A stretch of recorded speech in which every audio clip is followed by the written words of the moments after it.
গৌমাতা জানিয়েছেন যে কোন পাপগুলো মানুষকে দারিদ্র্যের দিকে নিয়ে যায়।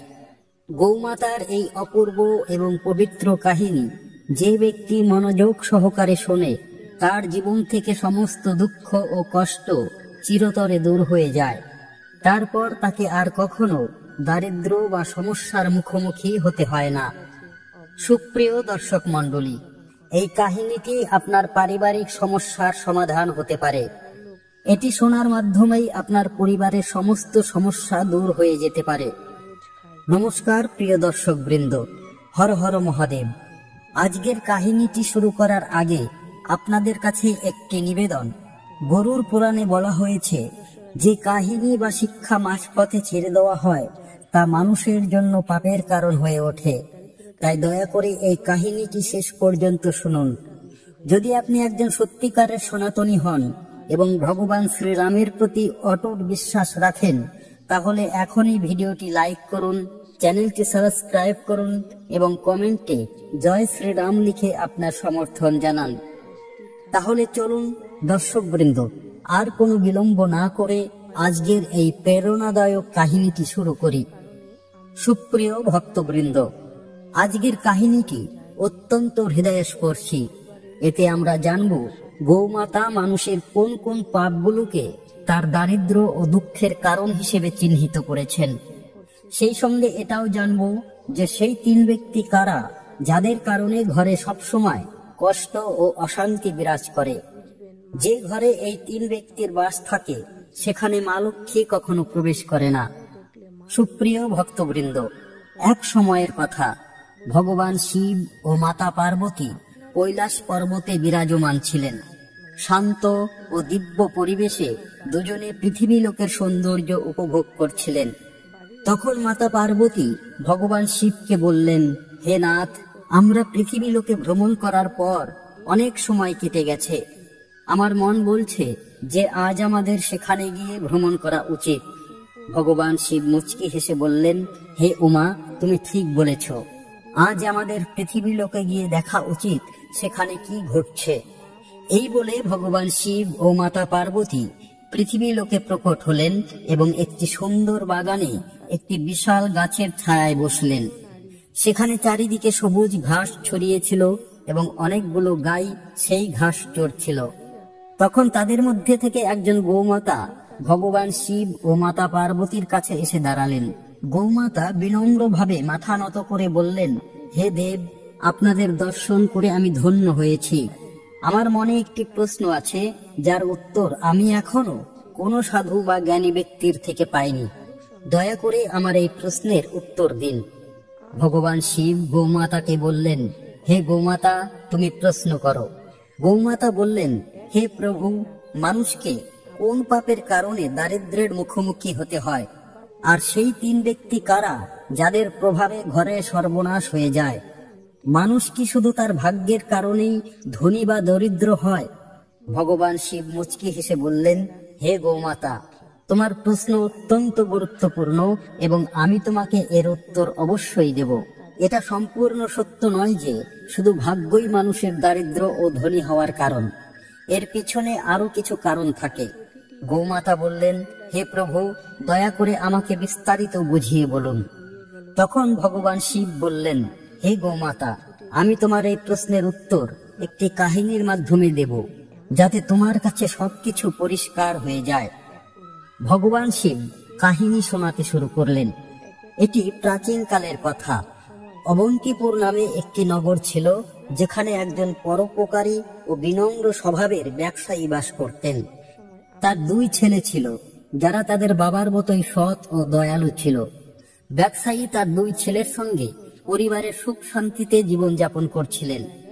ব্যবসায়ী তার দুই ছেলের বিয়ে ধুমধাম করে দিয়েছিলেন। তার দুই বৌমা অত্যন্ত নিষ্ঠাবতী ছিলেন এবং ঘরের সব কাজ মিলেমিশে উৎসাহের সঙ্গে করতেন। বন্ধুরা, যখন ব্যবসায়ীর ছোট বৌমা ঘরে এলেন, তখন মনে হলো যেন তাদের ঘরে স্বয়ং মাতা লক্ষ্মী প্রবেশ করেছেন। তার আসার পর ব্যবসায়ীর ব্যবসায় দ্বিগুণ লাভ শুরু হতে লাগলো। তাদের ঘরে কখনো ধন বা খাদ্যের অভাব হতো না। ঘরের পরিবেশ অত্যন্ত শান্তিপূর্ণ ও সৌহার্দ্যপূর্ণ ছিল। ব্যবসায়ীর দুই ছেলে মিলেমিশে থাকত এবং দুই বৌমা পরস্পরের প্রতি গভীর প্রেম রাখতেন। ঘরের প্রতিটি কাজের আগে পরিবারের সবাই মিলে পরামর্শ করতেন এবং তারপর কাজে লেগে যেতেন। ব্যবসায়ীর ব্যবসাও দিন দিন উন্নতি করছিল। একদিন ব্যবসায়ী তার দুই ছেলে ও বৌমাদের ডেকে বললেন, পুত্ররা, এখন আমার পক্ষে ব্যবসার কাজ সামলানো কঠিন হয়ে গেছে, তাই আজ থেকে আমি এই দায়িত্ব তোমাদের দুজনের হাতে তুলে দিচ্ছি। বাবার কথা মেনে দুই ছেলে বড় মনোযোগ দিয়ে ব্যবসার দায়িত্ব নিল। ব্যবসায়ী এটা দেখে সন্তুষ্ট হতেন যে তার পরিবার প্রেম ও সৎভাবে বসবাস করছে। তার দুই ছেলে ব্যবসায় দক্ষতা দেখাচ্ছিল এবং দুই বৌমাও ঘরে সুখ শান্তি বজায় রেখেছিল। এসব দেখে ব্যবসায়ী নিশ্চিন্তে যেন শান্তিতে ঘুমোতেন। কিন্তু বন্ধুরা, ব্যবসায়ীর সুখময় জীবন দেখে নগরের অন্যান্য লোক তার প্রতি হিংসা করতে শুরু করেছিল। তারা ভাবত যে ব্যবসায়ীর জীবন কত আরামদায়ক ও সুখী। ব্যবসা দিন দিন অগ্রগতি করছে এবং তার পরিবারের কোনো ঝগড়া বা সমস্যা নেই। এটা দেখে নগরবাসীর মনে জ্বালা শুরু হলো। ভগবান শিব গৌমাতাকে বললেন, হে গোমাতা, যেমন একটি বড় মাছ পুকুরে ছোট মাছদের ফলতে ফলতে দেখে ভয় পেয়ে তাদের গিলে ফেলার চেষ্টা করে, ঠিক তেমনি মানুষ অন্যের উন্নতি দেখে তাদের পিছনে টেনে ধরার চেষ্টা করে। মানুষ নিজের সাফল্য যতটা খুশি হয় না, তার চেয়ে বেশি অন্যের উন্নতি দেখে ব্যাকুল হয়ে ওঠে। একজন বিদ্বান ঠিকই বলেছিলেন যে মানুষ নিজের দুঃখে যতটা কষ্ট পায় না, তার চেয়ে বেশি অন্যের সুখে ব্যথিত হয়। এই ঈর্ষার কারণেই নগরবাসীরা ব্যবসায়ীর বিরুদ্ধে ষড়যন্ত্র শুরু করলো। তারা ভাবল কিভাবে তার জীবনকে কষ্টময় করে তোলা যায়। নগরের কিছু লোক ব্যবসায়ীর কোনো পুরোহিতের কাছে গিয়ে বলল, হে পুরোহিতজি, আপনি এখানে অভাবে জীবনযাপন করছেন, অথচ আপনার যজমান ঐশ্বর্য ও বৈভবপূর্ণ জীবন কাটাচ্ছেন। তিনি তার পুত্রবধূদের হাতের সুস্বাদু খাবার খাচ্ছেন এবং সুখ সম্পত্তির আনন্দ উপভোগ করছেন। পুরোহিত বললেন, আপনারা এসব কেন বলছেন? আপনাদের কথার উদ্দেশ্য কি? তখন নগরবাসীরা বলল, পুরোহিতজি, মনে করুন ব্যবসায়ী আপনাকে সর্বশেষ কবে তার বাড়িতে ডেকেছিলেন। যদি তিনি আপনাকে যজ্ঞ ও পূজার জন্য না ডাকেন, তাহলে আপনার আয় হবে কিভাবে? আপনি দান দক্ষিণা কিভাবে পাবেন? যদি এই অবস্থা চলতে থাকে, তাহলে আপনাকে এবং আপনার পরিবারকে না খেয়ে থাকতে হবে। এই কথা শুনে পুরোহিত ভাবলেন, এটা তো সত্যি, ব্যবসায়ী অনেকদিন ধরে আমাকে তার বাড়িতে আমন্ত্রণ জানায়নি। তার জীবন সুখময়, কিন্তু আমার জীবন কষ্টে কাটছে। এই ভেবে পুরোহিত ব্যাকুল হয়ে উঠলেন। নগরবাসীরা পুরোহিতকে বলল, যদি আপনি চান যে আপনার জীবন সুখময় হোক এবং আপনি দান দক্ষিণা পান, তাহলে আপনাকে এমন উপায় করতে হবে যাতে আপনার যজমানের বাড়িতে কিছু কষ্ট আসে। যখন তার বাড়িতে অশান্তি হবে, তখনই তিনি আপনার কাছে সমাধান চাইতে আসবেন এবং আপনাকে হোম পূজার জন্য ডাকবেন। এতটুকু বলে নগরবাসীরা পুরোহিতকে উত্তেজিত করে নিজ নিজ বাড়ি চলে গেল। নগরবাসীদের কথায় প্রভাবিত হয়ে পুরোহিত চিন্তায় ডুবে গেলেন এবং ভাবতে লাগলেন, এখন আমি এমন কি উপায় বার করব যাতে ব্যবসায়ীর বাড়িতে কলহ এবং তার ব্যবসায়ী ক্ষতি শুরু হয়। তখন পুরোহিত তার গুরুর কাছে পরামর্শ নিতে গেলেন এবং বললেন, হে গুরুদেব, দয়া করে আমাকে সাহায্য করুন। আপনি যদি আমাকে সাহায্য না করেন, তাহলে আমার পরিবার না খেয়ে মরবে। যেমন একটি মাছের জীবন পুকুরের জলের উপর নির্ভর করে, তেমনি পুরোহিত ও পণ্ডিতদের জীবন তাদের যজমানের উপর নির্ভরশীল। যদি যজমানের বাড়িতে কোনো সমস্যা না হয় এবং তারা আমাদের পূজা পাঠের জন্য না ডাকেন, তাহলে আমরা জীবিকা কিভাবে চালাবো? আমরা ধন কিভাবে উপার্জন করব? গুরু তার সমস্যা শুনে বললেন, হে শিষ্য, চিন্তা করো না, আমাকে বলো তোমার সমস্যা কি, আমি অবশ্যই এর সমাধান করব। পুরোহিত উত্তর দিলেন, হে গুরুদেব, আমি চাই যে ব্যবসায়ীর জীবনে কিছু সমস্যা আসুক, তার বাড়িতে কলহ হোক এবং তার ব্যবসায়ী ক্ষতি হোক, তবেই তিনি আমাকে তার বাড়িতে পুজো পাঠের জন্য ডাকবেন। গুরু মনোযোগ দিয়ে শুনে বললেন, হে শিষ্য, ব্যবসায়ীর সুখী জীবনের মূল কারণ তার ছোট পুত্রবধূ। সে প্রতিদিন ভগবান বিষ্ণু ও মা লক্ষ্মীর পূজা করে, যার ফলে তাদের বাড়িতে ঐশ্বরিক কৃপা বজায় রয়েছে। যখন থেকে সেই বধূ ওই বাড়িতে এসেছে, তখন থেকে ব্যবসায়ীর জীবন ধনধান্যে পরিপূর্ণ এবং সুখময় হয়ে উঠেছে। যে বাড়িতে এমন ধার্মিক ও গুণবতী নারী থাকে সেখানে কখনো অভাব হয় না। এটি শুনে পুরোহিত বললেন, হে গুরুদেব, যদি এমনই হয় তবে কি কোনো উপায় আছে যার মাধ্যমে ব্যবসায়ীর বাড়িতে অশান্তি এবং ব্যবসায়ে ক্ষতি হতে পারে? গুরু বললেন, তুমি চিন্তা করো না, তোমাকে শুধু একটি সহজ উপায় করতে হবে। ব্যবসায়ীর বাড়িতে যাও এবং তার কাছ থেকে একটি পিতলের লোটা চেয়ে নাও। সেই লোটা নিয়ে এসে তোমার বাড়িতে রেখে দাও। তুমি যখন এটি করবে তখন কিছু সময়ের মধ্যেই ব্যবসায়ীর ব্যবসায়ে ক্ষতি হতে শুরু হবে এবং তার বাড়িতে কলহ শুরু হয়ে যাবে। তার ছেলেরা নিজেদের মধ্যে ঝগড়া করতে শুরু করবে এবং তার জীবনে কষ্ট বেড়ে যাবে। তখন সে তোমাকে তার বাড়িতে পুজো পাঠের জন্য ডাকবে। গুরুর পরামর্শ শুনে পুরোহিত তাকে ধন্যবাদ জানালেন এবং বাড়ি ফিরে এলেন। পরের দিন সকালে স্নান ধ্যান করে তিনি ব্যবসায়ীর বাড়িতে পৌঁছলেন। ব্যবসায়ী তখন বিশ্রাম করছিলেন। পুরোহিতের কণ্ঠস্বর শুনে তিনি বাইরে বেরিয়ে এলেন এবং নিজের পুরোহিতকে দেখে অত্যন্ত খুশি হলেন। তিনি তাকে স্বাগত জানালেন এবং বললেন, আসুন পুরোহিতজি, এতদিন পর আপনার দর্শন পেলাম, সবকিছু ঠিক আছে তো? পুরোহিত উত্তর দিলেন, সব ঠিক আছে, শুধু এদিক দিয়ে যাচ্ছিলাম তাই ভাবলাম আপনার সঙ্গে দেখা করে যাই। তারপর তিনি মিষ্টি কথায় ব্যবসায়ীকে ফাঁসাতে লাগলেন। কিছুক্ষণ পর বললেন, ব্যবসায়ীজি, আমাকে একটু জল দিন। ব্যবসায়ী জল আনতে গেলেন। তখন পুরোহিত বললেন, জলটা পিতলের লোটায় আনবেন। ব্যবসায়ী হাসতে হাসতে বললেন, যেমন আপনি বলবেন। এই বলে ব্যবসায়ী ভিতরে চলে গেলেন। ইতিমধ্যেই তার ছোট বউ, যিনি অত্যন্ত চতুর এবং বুদ্ধিমতী ছিলেন এবং বাস্তুশাস্ত্রের কিছু জ্ঞানও রাখতেন, যখন দেখলেন ব্যবসায়ী পিতলের লোটা নিয়ে যাচ্ছেন, তখন তিনি তৎক্ষণাৎ তার কাছে এসে বললেন, পিতাজি, এই লোটা আমাকে একটু দিন, আমি শীঘ্রই ফিরিয়ে দেব।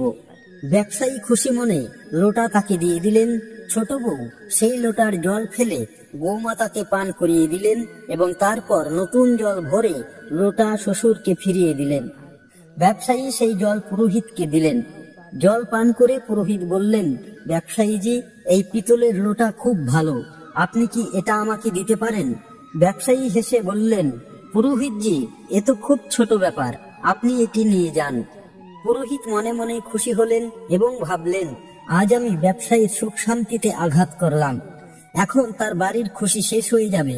পুরোহিত লোটা নিয়ে বাড়ি ফিরে এলেন এবং এক কোণে রেখে ভাবতে লাগলেন, এখন কয়েকদিনের মধ্যে ব্যবসায়ী আমাকে ডাকবে, তার বাড়িতে কলহ হবে এবং ব্যবসায়ী ক্ষতি হবে। তখন আমি পূজা পাঠ করে তার কাছ থেকে ভালো কিছু দক্ষিণা পাবো।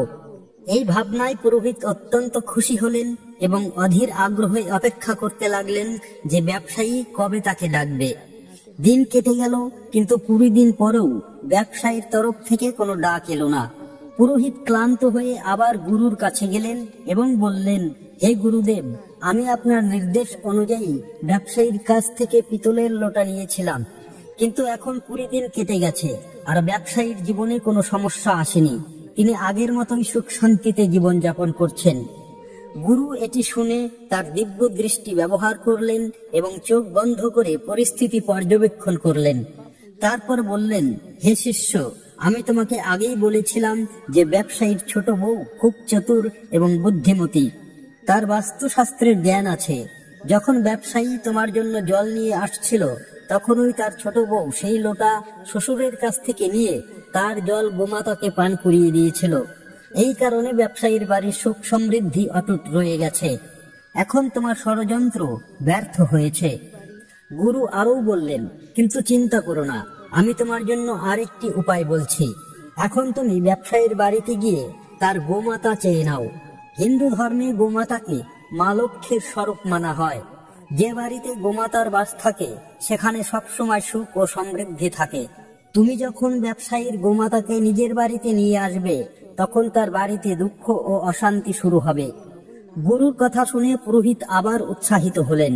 তিনি গুরুকে ধন্যবাদ জানালেন এবং বাড়ি ফিরে পরের দিনের অপেক্ষায় রইলেন।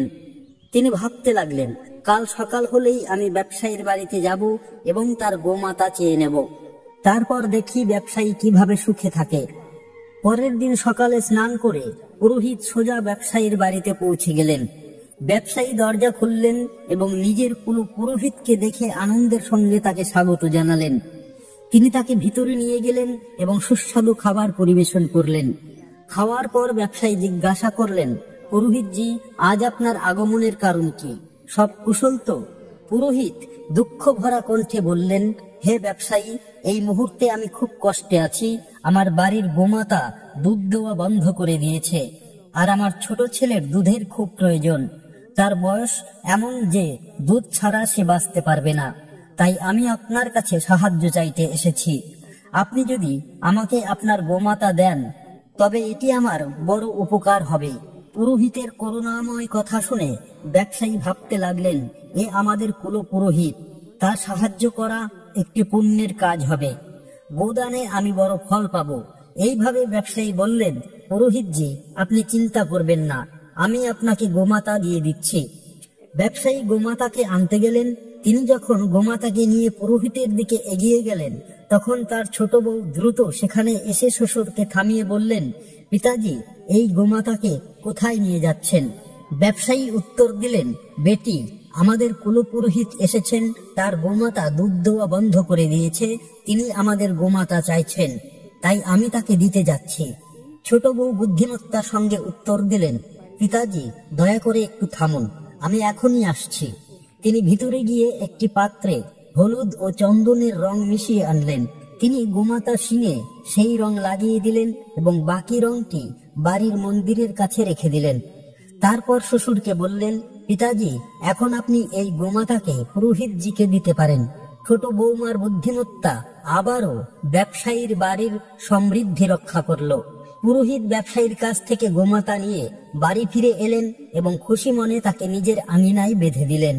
তিনি ভাবলেন, এখন কয়েকদিনের মধ্যে ব্যবসায়ীকে তার বাড়ির সমস্যার মুখোমুখি হতে হবে এবং সে আমাকে পুজো পাঠের জন্য ডাকবে। এই ভেবে পুরোহিত মনে মনে খুশি হলেন এবং ব্যবসায়ীর ডাকের জন্য অধীর আগ্রহে অপেক্ষা করতে লাগলেন। কিন্তু অনেকদিন কেটে যাওয়ার পরেও ব্যবসায়ীর তরফ থেকে কোনো সংবাদ আসে না। পুরোহিতের কাছে এটি অস্বস্তিকর মনে হতে লাগলো। অবশেষে তিনি আবার নিজের গুরুর কাছে গেলেন এবং বললেন, হে গুরুদেব, আমি আপনার নির্দেশ অনুযায়ী ব্যবসায়ীর গোমাতাকে আমার বাড়িতে নিয়ে এসেছি, কিন্তু এখনো ব্যবসায়ীর জীবনে কোনো কষ্ট আসেনি। তিনি তো আগের চেয়েও বেশি সুখ শান্তিতে জীবনযাপন করছেন।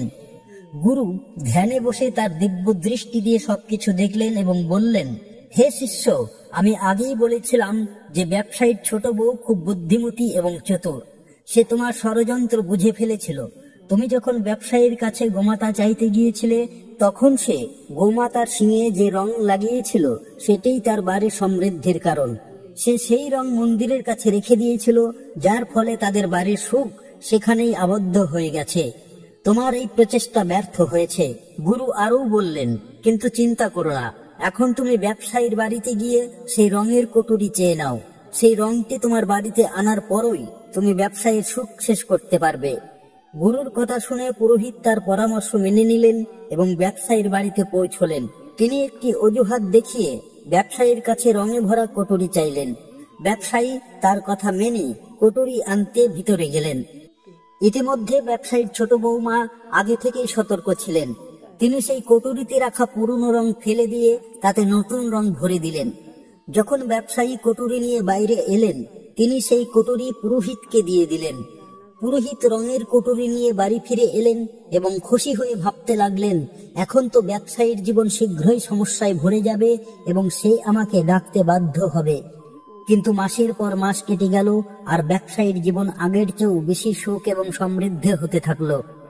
ক্লান্ত হয়ে পুরোহিত আবার গুরুর কাছে গেলেন এবং বললেন, হে গুরুদেব, আমি আপনার কথা অনুযায়ী রঙের কটুরিও ব্যবসায়ীর বাড়ি থেকে নিয়ে এসেছি, কিন্তু তার জীবন আগের চেয়েও সুখী হয়ে গেছে। মনে হচ্ছে আমার সমস্ত প্রচেষ্টা বৃথা গেছে। গুরু তার দিব্য দৃষ্টি দিয়ে আবার সবকিছু দেখলেন এবং বললেন, হে শিষ্য, ব্যবসায়ীর ছোট বৌমা অত্যন্ত চতুর এবং দূরদর্শী। সে তোমার উদ্দেশ্য আগেই বুঝে গিয়েছিল। সে কটুরি থেকে সেই রং ফেলে দিয়েছিল যা গৌমাতাকে লাগানো হয়েছিল। এই কারণে ব্যবসায়ীর সুখ সমৃদ্ধি এখনো তার কাছে রয়ে গেছে। যতক্ষণ সেই ছোট বউ ব্যবসায়ীর বাড়িতে থাকবে, ততক্ষণ তুমি ব্যবসায়ীর কিছুই করতে পারবে না। এখন তোমাকে যে কোনো উপায়ে সেই ছোট বউকে ব্যবসায়ীর বাড়ি থেকে বের করে দিতে হবে, তবেই ব্যবসায়ীর জীবনে কষ্ট আসবে। গুরুর এই কথা পুরোহিতের বোধগম্য হলো। তিনি ভাবলেন, ছোট বউকে বাড়ি থেকে বের করা ছাড়া এখন আর কোনো উপায় নেই। তিনি বাড়ি ফিরে ব্যবসায়ীর পরিবারে ফাটল ধরানোর এবং ছোট বৌমাকে বাড়ি থেকে বের করার পরিকল্পনা করতে লাগলেন। পরের দিন পুরোহিত চিন্তিত মুখে ব্যবসায়ীর বাড়িতে পৌঁছলেন। ব্যবসায়ী তাকে এই অবস্থায় দেখে জিজ্ঞাসা করলেন, পুরোহিতজি, কি ব্যাপার, আপনি এত চিন্তিত কেন? পুরোহিত গম্ভীর কণ্ঠে বললেন, ব্যবসায়ীজি, আপনার বাড়ির উপর একটি বড় সংকট মাথার উপর ঝুলছে। যদি আপনি শীঘ্রই এর সমাধান না করেন, তাহলে আপনার সুখময় জীবন ধ্বংস হয়ে যাবে। আপনার ছেলেদের ব্যবসায়ে বড় ক্ষতি হবে এবং আপনার পরিবারের উপর বিপদের পাহাড় ভেঙে পড়বে। ব্যবসায়ী এটি শুনে ভয় পেয়ে গেলেন এবং চিন্তিত কণ্ঠে বললেন, পুরোহিতজি, আপনি এসব কি বলছেন? দয়া করে আমাদের এই সংকট থেকে বাঁচার উপায় বলুন। আপনি আমাদের কুলু পুরোহিত, আপনি যা বলবেন আমরা তাই করব। পুরোহিত ওই ব্যবসায়ীর ভয় বুঝতে পারলেন এবং বুঝলেন যে তিনি তার জালে আটকা পড়েছেন। তিনি বললেন, এই সংকট থেকে বাঁচার একমাত্র উপায় আছে। পুরোহিত ব্যবসায়ীকে বললেন, ব্যবসায়ীজি, আপনার ছোট বৌমা আপনার পরিবারের জন্য একটি বড় সংকট হয়ে উঠেছে। যতক্ষণ সে এই বাড়িতে আছে, ততক্ষণ আপনার এবং আপনার পরিবারের দুর্ভাগ্য দূর হবে না। আমি তো এই পরামর্শ দেব যে আপনি তাকে তৎক্ষণাৎ বাড়ি থেকে বের করে দিন। পুরোহিতের এই কথায় ব্যবসায়ীর প্রথমে বিশ্বাস হয়নি, কিন্তু পুরোহিত বারবার জোর দেওয়ায় তিনি তার কথায় ভরসা করতে লাগলেন।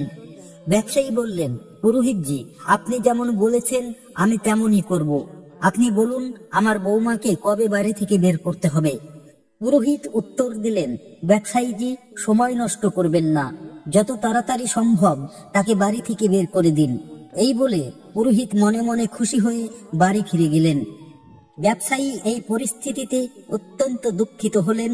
তিনি ভাবতে লাগলেন, আমার ছোট বৌমা তো খুব ভালো স্বভাবের, সে শুধু আমার সেবাই করে না, পুরো পরিবারেরও খেয়াল রাখে।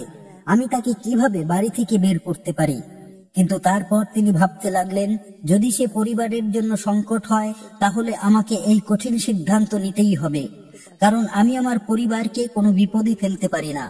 এই ভেবে ব্যবসায়ী তার ছোট বউয়ের কাছে গেলেন এবং দুঃখী মনে বললেন, বৌমা, আমার খুব কষ্ট হচ্ছে, কিন্তু তোমাকে আজই এই বাড়ি ছাড়তে হবে। তোমার কারণে আমাদের পরিবারের ওপর বড় বিপদ আসতে চলেছে। শ্বশুরের কথা শুনে বৌমা হতবাক হয়ে গেলেন, কিন্তু তিনি তৎক্ষণাৎ বুঝতে পারলেন যে এটি সেই দুষ্ট পুরোহিতের চক্রান্ত। তিনি নম্রভাবে বললেন, ঠিক আছে পিতাজি, যদি এটাই আপনার ইচ্ছা, তাহলে আমি এই বাড়ি ছেড়ে চলে যাব। যখন ব্যবসায়ীর ছোট ছেলে এসব দেখল, তখন সে রাগে এবং দুঃখে ভরে গেল। সে তার পিতাকে বলল, পিতাজি, যদি আমার স্ত্রীর এই বাড়িতে জায়গা না মেলে, তাহলে আমিও এই বাড়িতে থাকতে পারবো না। আমি আমার স্ত্রীর সঙ্গে চলে যাব। ছোট ছেলে এবং তার স্ত্রী বাড়ি ছেড়ে চলে গেল। সেখানে তারা ছোট্ট একটি ভাড়া বাড়িতে থাকতে শুরু করলো। ব্যবসায়ীর ছোট ছেলে অত্যন্ত পরিশ্রমী ও সৎ ছিল। কিছু সময় পর সে শহরে একটি ছোট ব্যবসা শুরু করলো, যা তার পরিশ্রম ও সততার কারণে দ্রুত বাড়তে লাগলো। ধীরে ধীরে তারা সম্পন্ন হয়ে উঠল এবং শহরে নিজেদের একটি বাড়ি কিনে নিল। ইতিমধ্যে পুরোহিতের চালের কারণে ব্যবসায়ীর বাড়ি ধ্বংসের দ্বার প্রান্তে পৌঁছে গেল। বাড়িতে প্রতিদিন ঝগড়া এবং কলহ শুরু হলো। ব্যবসায়ীর বড় ছেলে, যে আগে ব্যবসায় মন দিত, সে খারাপ সঙ্গে পড়ে গেল। সে অযথা টাকা উড়াতে লাগলো এবং দিনরাত আড্ডাবাজি করতে লাগলো। পুরোহিত পূজা পাঠের অজুহাতে ব্যবসায়ীর কাছ থেকে ক্রমাগত টাকা নিতে থাকলো এবং ধীরে ধীরে ব্যবসায়ীর সমস্ত সঞ্চয় শেষ হয়ে গেল। ব্যবসাও পুরোপুরি বন্ধ হয়ে গেল। এখন তো অবস্থা এমন হলো যে বাড়িতে খাওয়া পড়ার অভাব দেখা দিল।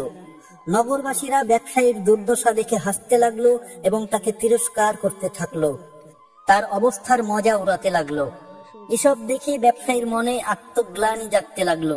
তিনি ভাবলেন, আমার জীবন এখন আর কোনো কাজের নয়, আত্মহত্যা ছাড়া আমার কাছে আর কোনো পথ নেই। এই ভেবে তিনি নদীর দিকে রওনা দিলেন, কিন্তু পথে তার সঙ্গে একজন তেজস্বী সাধুর দেখা হলো। সাধুর মুখে দিব্য আলো জ্বলছিল। কপালে চন্দনের তিলক এবং লম্বা চুল তাকে অনন্য করে তুলেছিল। সাধুকে দেখে ব্যবসায়ী তাকে প্রণাম করলেন এবং দুঃখী হয়ে এগিয়ে যেতে লাগলেন। সাধু বললেন, হে পুত্র, থামো, তোমাকে এত চিন্তিত কেন দেখাচ্ছে, কি ব্যাপার? ব্যবসায়ী থেমে সাধুর সামনে তার সমস্ত অবস্থা খুলে বললেন। তার কথা শুনে সাধু তৎক্ষণাৎ পরিস্থিতি বুঝে গেলেন। সাধু বললেন, হে পুত্র, তোমার জীবনে সমস্ত সমস্যা সেই দিন থেকে শুরু হয়েছে যেদিন তুমি তোমার ছোট বৌমাকে বাড়ি থেকে বের করে দিয়েছ। সে সাক্ষাৎ মা লক্ষ্মীর স্বরূপ। তার ভগবানের প্রতি নিষ্ঠা এবং নিত্য পূজা পাঠের কারণে তোমার বাড়িতে সুখ সমৃদ্ধি ছিল। সাধুর কথা শুনে ব্যবসায়ী তার ভুল বুঝতে পারলেন। তিনি তৎক্ষণাৎ শহরে গেলেন এবং তার ছোট ছেলের বাড়িতে পৌঁছে বউয়ের সামনে হাত জোর করে ক্ষমা চাইলেন। তিনি বললেন, বৌমা, আমাকে মাফ করো। আমি সেই দুষ্ট পুরোহিতের কথায় এসে তোমাকে বাড়ি থেকে বের করে দিয়েছিলাম, কিন্তু সত্যিটা হলো এই, তুমি আমাদের পরিবারের লক্ষ্মী। যতক্ষণ তুমি বাড়িতে ছিলে সুখ ও শান্তি ছিল, কিন্তু তোমার চলে যাওয়ার পর থেকে আমাদের বাড়ি ক্লেশ ও দুঃখে ভরে গিয়েছে। আমাদের ব্যবসা পুরোপুরি বন্ধ হয়ে গেছে। শ্বশুরের এই কথা শুনে ছোট বৌমা নম্রভাবে বললেন, পিতাজি, আপনি চিন্তা করবেন না, আমি এখনই বাড়ি ফিরছি। এই বাড়িও আমার আর সেই বাড়িও আমারই। আমি আগেই বুঝে গিয়েছিলাম যে পুরোহিত আমাদের বের করার জন্য ষড়যন্ত্র করেছিল। তারপর তিনি শ্বশুর ও স্বামীর সঙ্গে খুশি মনে বাড়ি ফিরে এলেন। বন্ধুরা, এই সংসারে অনেক মানুষ আছে যারা অন্যের সুখ দেখে জ্বলে এবং তাদের ধ্বংস করার চেষ্টা করে, কিন্তু এটা আমাদের উপর নির্ভর করে যে আমরা কার কথায় ভরসা করি এবং কিভাবে সিদ্ধান্ত নিই। যদি আমরা ভুল মানুষের কথায় এসে নিজের পরিবারকে ভেঙে ফেলি, তাহলে নিশ্চিতভাবে আমাদের বাড়ি ধ্বংস হয়ে যাবে এবং আমাদের অবস্থা অসহনীয় হয়ে পড়বে। ছোট বউয়ের বাড়ি ফেরার কয়েকদিনের মধ্যেই ব্যবসায়ীর ব্যবসা আবার চলতে শুরু করলো। তার পরিবার আবার সুখ শান্তিতে ভরে উঠল, বাড়িতে খুশি ফিরে এলো এবং ব্যবসায়ী বুঝলেন যে একটি সঠিক সিদ্ধান্তই পরিবারের ভিত মজবুত রাখে। ভগবান শিব গোমাতাকে বললেন, হে গোমাতা, আমি তোমাকে একটি গুরুত্বপূর্ণ কথা বলতে যাচ্ছি, মনোযোগ দিয়ে শোনো। যে বাড়িতে এই 3 ধরনের মানুষের কথা শোনা হয় সেই বাড়ির ধ্বংস নিশ্চিত। গোমাতা জিজ্ঞাসা করলেন, হে প্রভু, সেই 3 ব্যক্তি কারা? ভগবান শিব বললেন, প্রথম, যে বাড়িতে অহংকারী ও দুষ্ট স্বভাবের ব্যক্তির কথা শোনা হয় সেখানে নিশ্চিতভাবে ধ্বংস হয়। দ্বিতীয়, যে বাড়িতে লোভী, কুটিল ও অনৈতিক আচরণের নারীর প্রভাব থাকে সেখানে ধন কখনো টেকে না এবং সেই বাড়ি সবসময় দরিদ্র থাকে। মা লক্ষ্মী এমন বাড়িতে প্রবেশ করে না। তৃতীয়, যে বাড়িতে বাইরের ব্যক্তিদের কথাকে বেশি গুরুত্ব দেওয়া হয় এবং তাদের কথা অনুযায়ী বাড়ি চলে, সেই বাড়িও ধ্বংস হয়ে যায়। ভগবান শিব আরও বলেন, হে গোমাতা, তোমার দ্বিতীয় প্রশ্ন ছিল যে মানুষ কোন পাপের কারণে গরিব বা ধনী হয়। তাহলে শোনো, গীতায় ভগবান শ্রীকৃষ্ণ বলেছেন যে মানুষের কখনো নিজের বিবেক, পরিশ্রম, বুদ্ধি এবং উদ্যমের উপর সন্দেহ করা উচিত নয়। ধর্মের পথে চলতে গিয়ে নিরন্তর কর্ম করা উচিত। যে ব্যক্তি নিজের উপর সন্দেহ করে এবং অসত্যের পথে যায় সে কখনো সাফল্য লাভ করতে পারে না। দারিদ্র এবং সম্পদ জীবনের চক্র। যে মানুষ নিরন্তর প্রচেষ্টা করে এবং নিজের কর্মের উপর ভরসা রাখে সে নিশ্চিতভাবে দারিদ্র্যের জলাভূমি থেকে বেরিয়ে আসে। গোমাতা এটি শুনে বললেন, হে প্রভু, আপনার মুখ থেকে এই কাহিনী শুনে আমি ধন্য হয়েছি। প্রিয় ভক্তগণ, এই কাহিনী আমাদের শেখায় যে সত্য, সততা এবং বিবেকের অনুসরণই জীবনের সত্যিকারের সাফল্যের পথ। এই কাহিনী সম্পর্কে আপনার মতামত কি? দয়া করে আপনার মূল্যবান মন্তব্য আমাদের কমেন্ট বক্সে অবশ্যই লিখবেন। আশা করি এই কাহিনী আপনাকে আধ্যাত্মিক প্রেরণা দিয়েছে। সুপ্রিয় দর্শক মণ্ডলী, পরবর্তী কাহিনীতে আপনারা এমন একটি অমূল্য বার্তা পাবেন যা আপনার জীবনকে নতুন করে একটি দিশা দেবে। এই কাহিনীটি পতি-পত্নীর পবিত্র সম্পর্কের গভীরতা এবং তার গুরুত্ব বোঝানোর চেষ্টা করবে।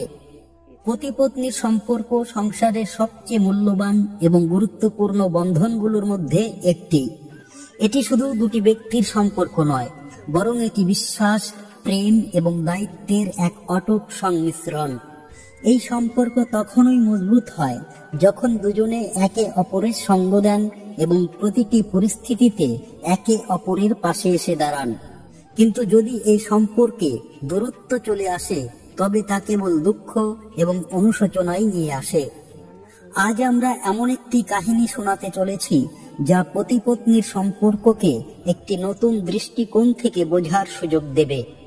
এই কাহিনী সেই নারী ও পুরুষদের জন্য একটি বার্তা যারা তাদের জীবনসঙ্গীর গুরুত্বকে উপেক্ষা করে বা তাদের সঙ্গে সম্পর্কের অবহেলা করে। বন্ধুরা, দেখা গেছে যে অনেক সময় কিছু পত্নী তাদের পতির সঙ্গে রাতে একসঙ্গে শুতে চান না। তারা তাদের কাছে আসতে বাধা দেয় এবং নানা অজুহাত তৈরি করে দূরত্ব বজায় রাখে। এই ধরনের পরিস্থিতি কেবল তাদের সম্পর্ককেই নয় বরং পুরো জীবনকেই প্রভাবিত করে।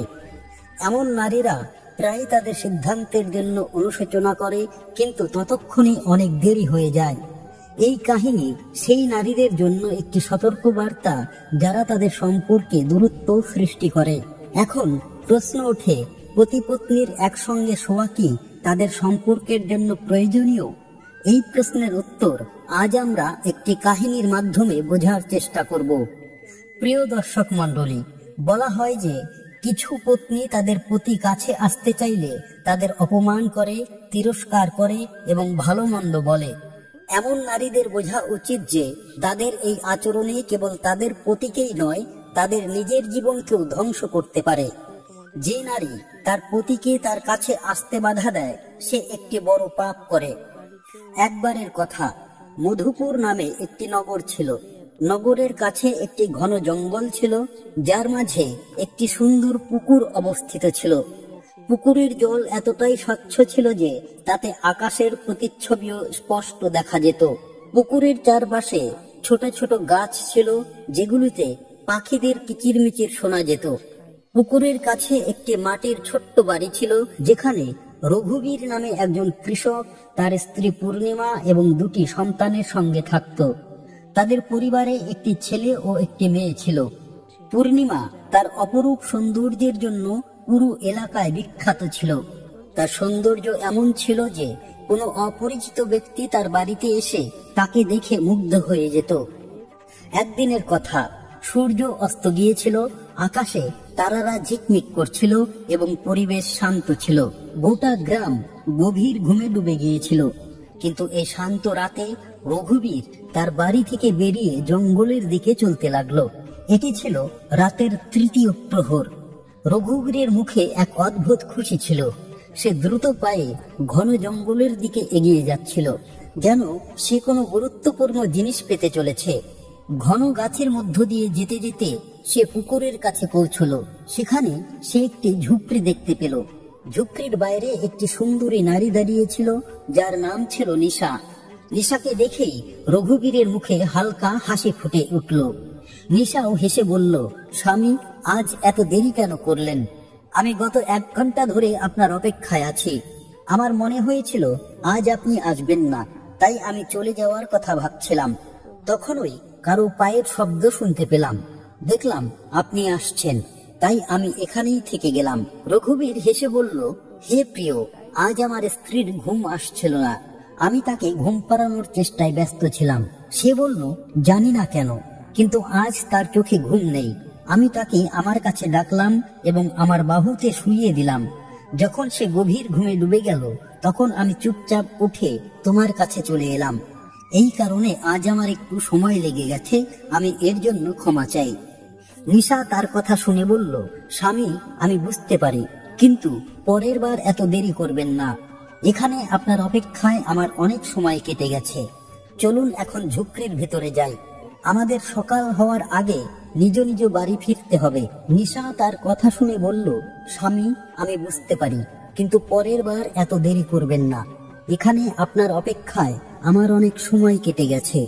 চলুন এখন ঝুপড়ির ভিতরে যাই। আমাদের সকাল হওয়ার আগে নিজে নিজ বাড়ি ফিরতে হবে। রঘুবীর এবং নিশা দুজনে ঝুপড়ির ভিতরে গেল। সেই রাতে তারা তাদের মিথ্যা সুখের আনন্দ উপভোগ করল। রঘুবীর যে তার স্ত্রী পূর্ণিমাকে ধোকায় রেখে প্রতি রাতে নিশার সঙ্গে গোপনে দেখা করতে আসত, আর নিশাও তার স্বামীকে ধোঁকা দিয়ে রঘুবীরের সঙ্গে মিলিত হতো। যখন পতি পত্নীর মধ্যে মানসিক এবং শারীরিক দূরত্ব চলে আসে, তখন তাদের সম্পর্ক ভেঙে পড়তে শুরু করে। এটি কেবল তাদের জীবনকেই নয়, তাদের সন্তান এবং সমাজকেও প্রভাবিত করে। রঘুবীর এবং নিশা দুজনেই তাদের জীবনসঙ্গীকে ধোঁকা দিয়ে এই অনৈতিক সম্পর্কে জড়িয়ে পড়েছিল। তাদের এই সিলসিলা দীর্ঘদিন ধরে চলতে থাকলো। কিন্তু বন্ধুরা, এটা জানা জরুরি যে নারী তার পতিকে ধোঁকা দেয় এবং যে পুরুষ তার স্ত্রীকে ছলনা করে, তাদের জীবনে এর পরিণাম কি হয়। এবার পরবর্তী কাহিনীতে জানব যে এই ধরনের কাজের কি কি ক্ষতিকর ফল হতে পারে। ইন্দ্রলোকের পরিবেশ শান্ত ছিল। আকাশে তারারা ঝিকমিক করছিল এবং মৃদু সুগন্ধ বাতাস বইছিল। দেবরাজ ইন্দ্র তার সিংহাসনে বসেছিলেন এবং তার চারপাশে দিব্য আলো ছড়িয়েছিল। এই সময় আকাশপথে গরুর মহারাজ তার বিশাল ডানার গতিতে উঠতে উঠতে নারায়ণ নারায়ণ জপ করতে করতে ইন্দ্রলোকে পৌঁছলেন।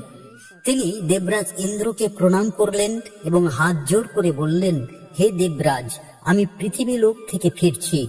সেখানে আমি এমন একটি ঘটনা দেখেছি যা আমার মনে অনেক প্রশ্ন জাগিয়েছে।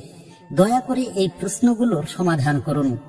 দেবরাজ ইন্দ্র গরুরের দিকে স্নেহ ভরে তাকিয়ে বললেন, হে গরুর, তুমি এত ব্যথিত কেন? কোন বিষয় তোমাকে উদ্বিগ্ন করেছে? নির্দ্বিধায় আমার কাছে তোমার কথা বলো। গরুর নম্রভাবে বললেন, হে দেবরাজ, যখন আমি পৃথিবী লোকে ভ্রমণ করছিলাম, তখন আমি একটি অদ্ভুত দৃশ্য দেখলাম। একজন নারী যে তার স্বামী ও সন্তানদের সঙ্গে থাকত, রাতের বেলা তার স্বামী ও সন্তানদের ধোঁকা দিয়ে বাড়ি থেকে বেরিয়ে এলো। সে তার স্বামীকে ঘুম পাড়িয়ে জঙ্গলের দিকে চলে গেল। সেখানে সে একটি ঝুপড়ির কাছে দাঁড়িয়েছিল, যেন কোনো পুরুষের অপেক্ষায়। অন্যদিকে একজন পুরুষ যে তার পরিবারের প্রধান ছিল, সেও তার স্ত্রী ও সন্তানদের ধোঁকা দিয়ে জঙ্গলের পথে সেই ঝুপড়িতে পৌঁছল। আমি দেখলাম যে সেই নারী ও পুরুষ, যারা দুজনেই তাদের পরিবারের জন্য দায়বদ্ধ ছিল, একে অপরের সঙ্গে মিলিত হয়ে অনৈতিক সম্পর্ক স্থাপন করেছিল। এই দৃশ্য দেখে আমার মন বিচলিত হয়ে গেল। গরুর আরও বললেন, হে দেবরাজ, আমি এটা বুঝতে পারছি না যে এমন মানুষ যারা তাদের জীবনসঙ্গী ও সন্তানদের ধোঁকা দিয়ে এই ধরনের কাজ করে, তাদের জীবনে কি ফল হবে। এটা কি কলিযুগের প্রভাব নাকি মানব মনের বিকৃতি? দয়া করে আমার এই প্রশ্নগুলোর উত্তর দিন। দেবরাজ ইন্দ্র গরুরের কথা মনোযোগ দিয়ে শুনলেন এবং তাকে শান্ত থাকার ইঙ্গিত দিয়ে বললেন, হে গরুর, তুমি এত ব্যাকুল কেন? এটা কলিযুগ এবং এতে এই ধরনের কাজ অস্বাভাবিক নয়। কলিযুগে মানুষ তার ইচ্ছা, বাসনা এবং স্বার্থের অধীন হয়ে পড়ে। এটি তাদের পতনের প্রধান কারণ। তিনি আরও বলেন, তোমার প্রশ্নগুলো অত্যন্ত গুরুত্বপূর্ণ। এই প্রশ্নগুলো কেবল মানব জীবনের জন্যই নয়, তাদের নৈতিক মূল্যবোধ এবং সমাজের জন্যও গভীর চিন্তার বিষয়। এই ঘটনাগুলোর পরিণাম শুধু সেই ব্যক্তিদের মধ্যে সীমাবদ্ধ থাকে না, বরং তাদের পরিবার এবং সমাজের ওপরও গভীর প্রভাব ফেলে। দেবরাজ ইন্দ্র গরুরের দিকে তাকিয়ে মুচকি হেসে বললেন, হে গরুর, তোমার প্রশ্নগুলো অত্যন্ত গুরুত্বপূর্ণ। এগুলো কেবল নারীদের জন্যই নয়, পুরুষদের জন্য সমানভাবে প্রযোজ্য। পতি পত্নীর সম্পর্কে ভারসাম্য, প্রেম এবং দায়িত্ব থাকা অপরিহার্য। যদি এদের মধ্যে কেউ একজন নিজের কর্তব্য ভুলে যায়, তাহলে তার ফলাফল পুরো পরিবার এবং সমাজের উপর গভীর প্রভাব ফেলে। এখন আমি তোমার প্রশ্নের উত্তর একটি কাহিনীর মাধ্যমে দেব। এটি মনোযোগ দিয়ে শোনো এবং মানব জাতির কল্যাণের জন্য এটি ব্যবহার করো। গরুর বললেন, হে দেবরাজ, দয়া করে বিস্তারিত বলুন। দেবরাজ ইন্দ্র কাহিনী শুরু করলেন। এক সময়ের কথা, সুজানগড় নামে একটি নগরে সুভাষ নামে একজন ধনী ব্যবসায়ী বাস করতেন। তিনি তার পরিশ্রম এবং চতুরতার দ্বারা প্রচুর ধন উপার্জন করতেন। সুভাষ কৃষকদের কাছ থেকে কম দামে শস্য কিনতেন এবং ব্যবসায়ীদের কাছে বেশি দামে বিক্রি করতেন। এভাবে তার সম্পদ দিন দিন বাড়তে লাগলো এবং সুভাষের একমাত্র পুত্র ছিল আমন, যাকে তিনি এবং তার স্ত্রী শ্রুতি অত্যন্ত স্নেহ করতেন। কিন্তু আমনকে ছোটবেলা থেকেই অতিরিক্ত স্বাধীনতা দেওয়া হয়েছিল। সে যা চাইতো তাই করত। সুভাষ এবং শ্রুতি তাকে কখনো কোনো কিছুর জন্য বারণ করেননি। বলা হয় যে অতিরিক্ত স্বাধীনতা মানুষকে নষ্ট করে দেয়। আমনের ক্ষেত্রেও তাই হলো। সে খারাপ সঙ্গে পড়ে গেল এবং জুয়া খেলা, নেশা করা এবং বেশ্যাদের কাছে যাওয়ার অভ্যাসে জড়িয়ে পড়ল। ধীরে ধীরে সে তার পিতার সম্পত্তি নষ্ট করতে শুরু করলো। গরুর জিজ্ঞাসা করলেন, হে দেবরাজ, আমন এমন কেন করলো? তার মা বাবা কি তাকে থামানোর চেষ্টা করেননি? দেবরাজ ইন্দ্র উত্তর দিলেন, হে গরুর, সুভাষ এবং শ্রুতি আমনকে বোঝানোর অনেক চেষ্টা করেছিলেন, কিন্তু যখন কোনো ব্যক্তি খারাপ সঙ্গে পড়ে যায় তখন তাকে সঠিক পথে ফিরিয়ে আনা অত্যন্ত কঠিন হয়ে পড়ে। আমন তার মা বাবার কথা উপেক্ষা করলো। সে তার মায়ের কাছে মিথ্যা বলে টাকা চাইতে শুরু করলো এবং জুয়ায় হেরে যেত। বেশ্যাদের সঙ্গ এবং নেশার লত তাকে তার ইচ্ছার দাস বানিয়ে দিল। আমনের অভ্যাস এতটাই খারাপ হয়ে গেল যে সে কেবল তার পিতার সম্পত্তি নষ্ট করলো না, তার স্বাস্থ্য এবং চরিত্রও হারিয়ে ফেলল। দেবরাজ ইন্দ্র আরও বললেন, এই কাহিনী সেই মা বাবাদের জন্য একটি সতর্ক বার্তা যারা তাদের সন্তানদের শৃঙ্খলার মধ্যে রাখেন না। অতিরিক্ত ছাড় এবং খারাপ সঙ্গ যে কোনো ব্যক্তিকে ধ্বংসের দিকে নিয়ে যায়। গরুর বললেন, হে দেবরাজ, এই কাহিনী অত্যন্ত শিক্ষাপ্রদ, দয়া করে এটি বিস্তারিতভাবে শোনান।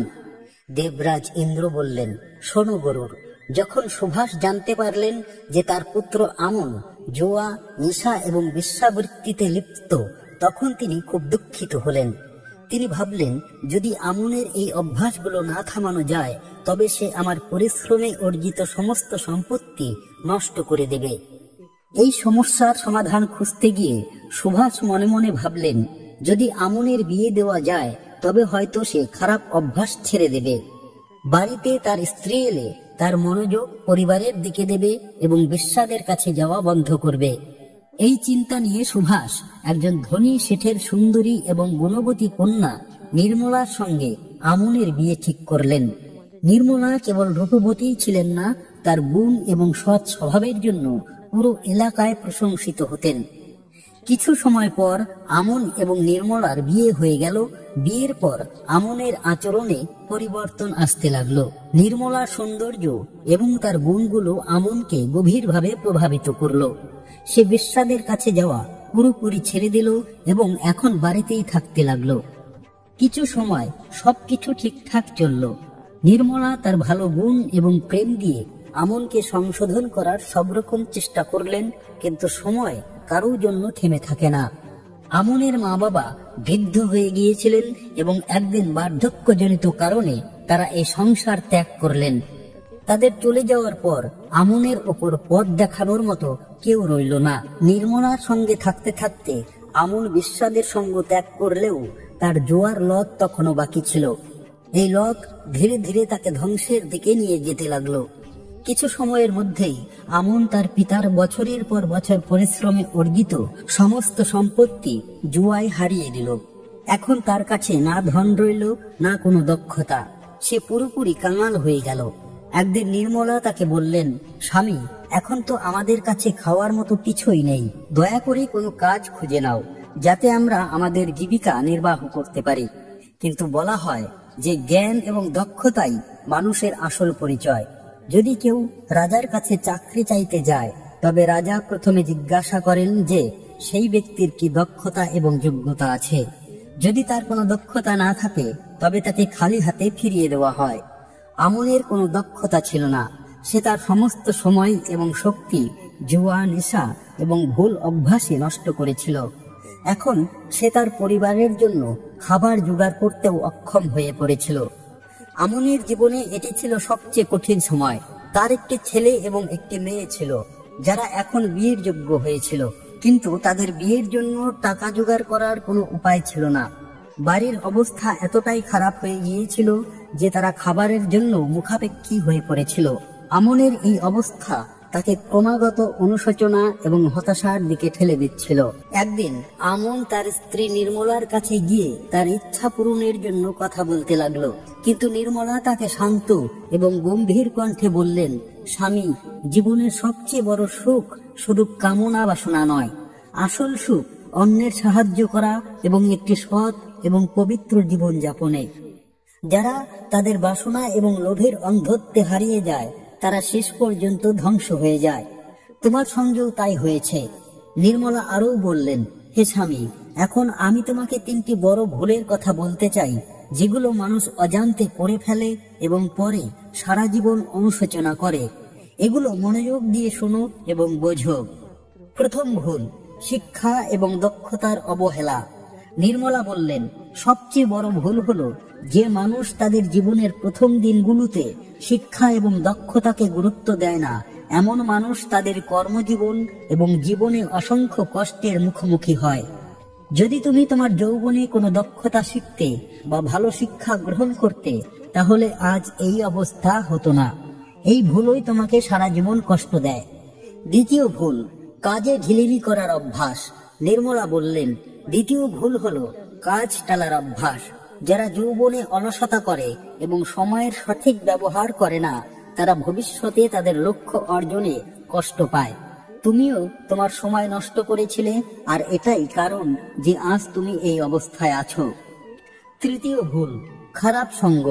নির্মলা বললেন, তৃতীয় ভুল হলো খারাপ সঙ্গ, যা মানুষকে সম্পূর্ণ ধ্বংস করে দেয়। তুমিও এই ভুলগুলি গ্রহণ করেছিলে, আর তাই আজ তোমার জীবনে এই পরিস্থিতিতে এসে পৌঁছেছে। নির্মলার কথা শুনে আমন গভীর চিন্তায় পড়ে গেল এবং তার ভুলের জন্য অনুশোচনা করতে লাগলো। কিন্তু এখন অনুশোচনা ছাড়া আর তার কাছে কিছুই বাকি নেই। এই কাহিনী আমাদের শেখায় যে জীবনে সঠিক সময় এবং শক্তির ব্যবহার কতটা গুরুত্বপূর্ণ। যারা সময় থাকতে তাদের কর্তব্য এবং দায়িত্ব বোঝে না, তাদের শেষ পর্যন্ত অনুশোচনা করতে হয়। নির্মলা গম্ভীরভাবে বললেন, হে স্বামী, এখন আমি তোমার সঙ্গে শারীরিক সম্পর্কে জড়াতে পারি না। আমাদের বয়স এখন সেই পর্যায়ে পৌঁছেছে যেখানে আমাদের জীবনকে আত্মিক শান্তি এবং ভগবানের সেবায় নিয়োজিত করা উচিত। জীবনের প্রথম পর্যায়ে মানুষ ব্রহ্মচারী থাকে, তারপর বিবাহিত জীবনে প্রবেশ করে এবং পরিবারের দায়িত্ব পালন করে। কিন্তু বার্ধক্যের পর্যায়ে এমন হওয়া উচিত যেখানে আমরা আমাদের বাসনা ত্যাগ করে আধ্যাত্মিক পথ গ্রহণ করি। এখনই সেই সময় যে আমরা পূজা পাঠে এবং ভগবানের সেবায় নিজেদের নিয়োজিত করি। এটাই আমাদের জীবনের উদ্দেশ্য হওয়া উচিত। নির্মলা দৃঢ়তার সঙ্গে বললেন, আমি আমার বাকি জীবনকে বৃথা যেতে দিতে চাই না। যেভাবে তুমি তোমার যৌবনে তোমার সময় এবং শক্তি নষ্ট করেছ, আমি এখন তেমন করতে পারি না। আমার বিশ্বাস ভগবান আমাদের সাহায্য করবেন। এখন সঠিক সময় এসেছে যে আমরা আমাদের আত্মাকে পরমাত্মার সঙ্গে যুক্ত করি এবং আমাদের সন্তানদের ভবিষ্যৎ নিয়ে ভাবি। দেবরাজ ইন্দ্র গরুরকে বললেন, হে গরুর, এই কাহিনী মানব জাতির জন্য একটি গুরুত্বপূর্ণ শিক্ষা। যারা যৌবনে শিক্ষা, পরিশ্রম এবং সঠিক সঙ্গকে উপেক্ষা করে, তাদের বার্ধক্য অনুশোচনা করতে হয়। সঠিক দিশা, শৃঙ্খলা এবং নৈতিকতাই মানুষের জীবনকে সফল করে। এই গুণগুলোর অভাব মানুষকে দুঃখ এবং কষ্টের চক্রবুদ্ধে ফেলে দেয়। নির্মলা তার স্বামী আমনকে স্পষ্টভাবে বললেন যে তিনি এখন তার সঙ্গে শারীরিক সম্পর্কে জড়াবেন না।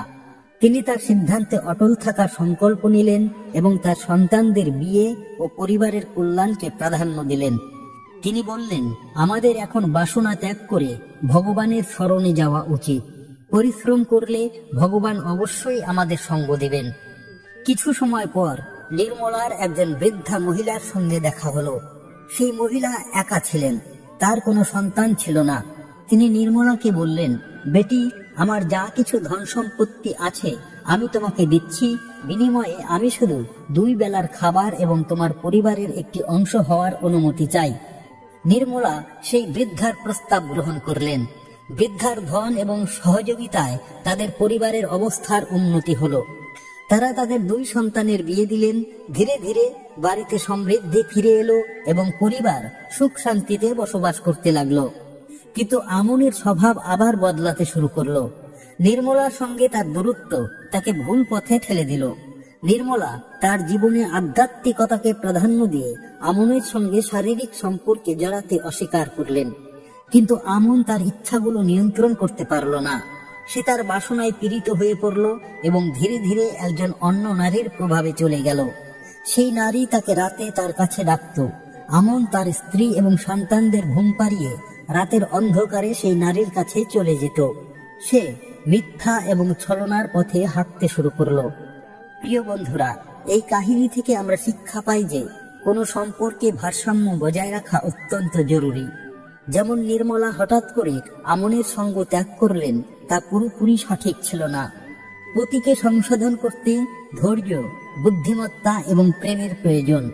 যে নারীরা তাদের পতির সঙ্গ হঠাৎ ত্যাগ করে, তারা অজান্তে তাদের ভুল পথে যেতে প্ররোচিত করতে পারে।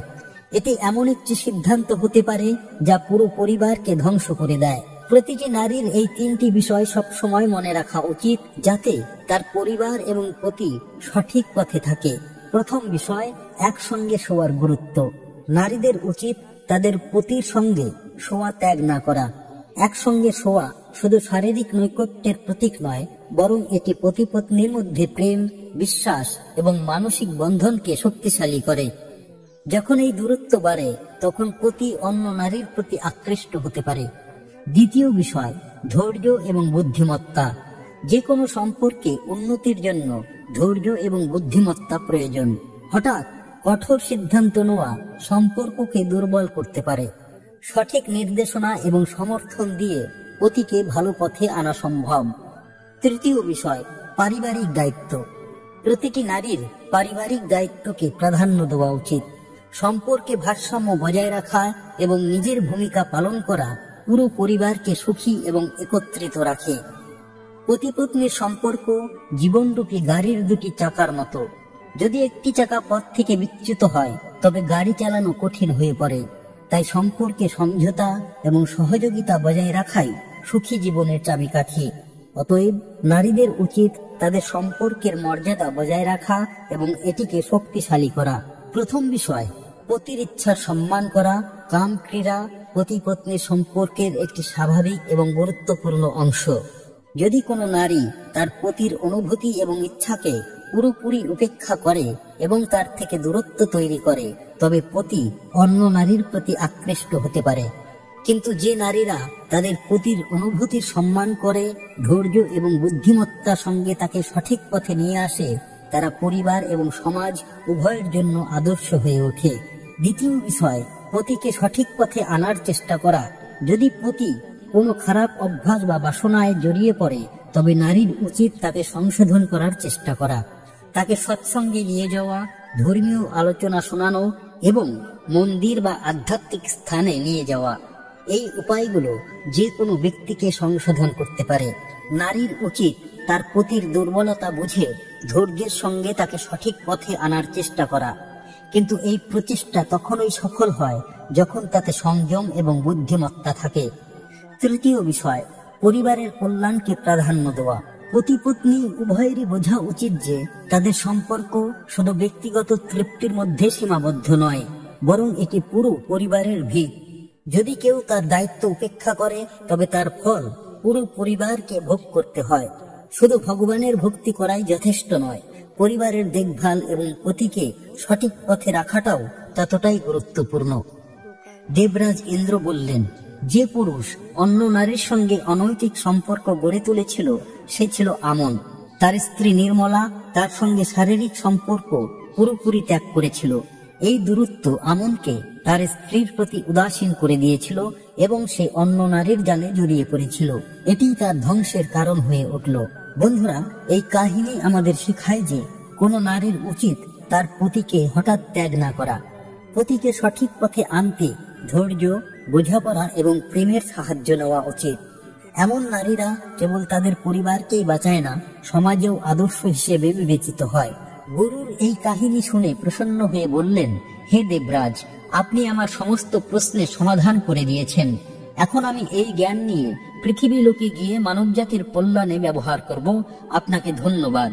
এরপর গরুর সেখান থেকে বিদায় নিলেন। এই কাহিনী আমাদের শেখায় যে পতি পত্নীর সম্পর্ক কেবল একসঙ্গে থাকার নাম নয়, বরং এটি একে অপরকে বোঝা, সহযোগিতা করা এবং সঠিক পথ দেখানোর একটি মাধ্যম। যেখানে ভারসাম্য এবং সমঝোতা থাকে, সেখানে পরিবার এবং সমাজে সুখ ও শান্তি বজায় থাকে। তিনটি গুরুত্বপূর্ণ বিষয়, মানসিক এবং শারীরিক সংযোগ বজায় রাখা। নারীদের উচিত তিনটি গুরুত্বপূর্ণ বিষয়, মানসিক এবং শারীরিক সংযোগ বজায় রাখা। নারীদের উচিত তাদের পতির সঙ্গে মানসিক এবং শারীরিক নৈকট্য বজায় রাখা। যদি তারা তাদের পতির থেকে দূরত্ব তৈরি করে, তবে পতির ভুল পথে যাওয়ার সম্ভাবনা বেড়ে যায়। তাকে ধীরে ধীরে সংশোধন করার চেষ্টা করা উচিত, তাকে পুরোপুরি ত্যাগ করা নয়। 2. সম্পর্কে বোঝাপড়া এবং ধৈর্যের গুরুত্ব। পতি পত্নীর সম্পর্ক পারস্পরিক বোঝাপড়া এবং ধৈর্যের উপর নির্ভর করে। যদি পতি কোনো খারাপ অভ্যাসে জড়িয়ে পড়ে, তবে সংযম এবং সঠিক নির্দেশনার মাধ্যমে তাকে সংশোধন করার চেষ্টা করা উচিত। তাকে উপেক্ষা করা বা পুরোপুরি ত্যাগ করা সঠিক সমাধান নয়। পরিবারের কল্যাণকে প্রাধান্য দেওয়া। যে কোনো পরিস্থিতিতে পরিবারের কল্যাণ সবচেয়ে গুরুত্বপূর্ণ হওয়া উচিত। পতি পত্নী উভয়েরই একে অপরকে সহযোগিতা করা উচিত এবং তাদের সন্তানদের জন্য আদর্শ হওয়া উচিত। যদি পরিবার ভেঙে যায়, তবে তার প্রভাব কেবল সন্তানদের উপরেই নয়, পুরো সমাজের উপর পড়ে। প্রিয় ভক্তগণ, এই কাহিনী সম্পর্কে আপনার মতামত কি? দয়া করে আপনার প্রিয় ভক্তগণ, এই কাহিনী সম্পর্কে আপনার মতামত কি? দয়া করে আপনার মূল্যবান মতামত আমাদের কমেন্ট বক্সে অবশ্যই জানান। আমরা আশা করি এই কাহিনী আপনার জন্য প্রেরণাদায়ক হয়েছে এবং আপনার জীবনে নতুন চিন্তাধারা নিয়ে এসেছে। যদি এই কাহিনী আপনার ভালো লেগে থাকে, তবে দয়া করে এই ভিডিওটি লাইক করুন এবং এই জ্ঞানবর্ধক বার্তাটি যত বেশি সম্ভব মানুষের কাছে পৌঁছে দেওয়ার জন্য আপনার বন্ধু এবং পরিবারের সঙ্গে শেয়ার করুন। এছাড়া কমেন্ট সেকশনে জয় শ্রীকৃষ্ণ লিখে আপনার শ্রদ্ধা প্রকাশ করুন। এই ভিডিওটি শেষ পর্যন্ত দেখার জন্য আপনাদের সবাইকে হৃদয় থেকে ধন্যবাদ। জয় শ্রীকৃষ্ণ।